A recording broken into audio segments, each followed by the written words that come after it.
ऍडिसन्स disease बद्दल तुम्ही कधी ऐकलं आहे का? ऍडिसन्स डिसीज हा हार्मोनल इम्बॅलन्समुळे होणारा आजार आहे आणि हा देखील ऑटोइम्युन डिसीजच आहे.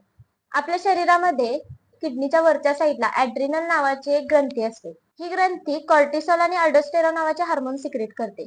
ऍडिसन्स डिसीज मध्ये काय होतं की या हार्मोनचं सिक्रेशन कमी प्रमाणात व्हायला लागतं आणि याची लक्षणं हळूहळू दिसू लागतात, जसं की थकवा येणं, मसलमध्ये पेन होणं, जॉईंट पेन होणं, उलटी, मळमळ, पोटदुखी, अचानकपणे वजन कमी येणं, मूड स्विंग्स होणं, केस गळणं, त्वचेला खाज उठणं, त्वचा कोरडी पडणं, स्किनवर पिगमेंटेशन येणं, अशा प्रकारची काही लक्षणं दिसून यायला लागतात.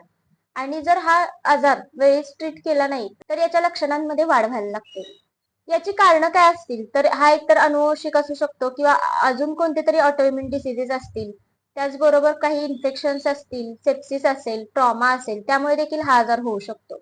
याच्या डायग्नोसिस मध्ये blood test, urine test, CT scan, PET scan, ECG, EEG अशा प्रकारच्या काही टेस्ट केल्या जातात. ऍडिसन्स डिसीज मध्ये आयुष्यभर औषधोपचार चालू ठेवावे लागतात. यामध्ये जनरली कॉर्टिकोस्टेरॉइड्स म्हणजे मिथिलकोबालामाइन आणि प्रेडनिसोलोन अशा प्रकारचे औषधोपचार दिले जातात. पण स्टिरॉइडच्या अतिवापरामुळे काय होतं की इम्युनिटी लेवल लो व्हायला लागते आणि पेशंटच्या तक्रारी वाढायला लागतात. तर अशा वेळी जर होमिओपॅथिक ट्रीटमेंट घेतली तर सिम्पटमॅटिक रिलीफ मिळेलच, त्याचबरोबर इम्युनिटी रिस्टोर होण्यासाठी देखील मदत होऊ शकते.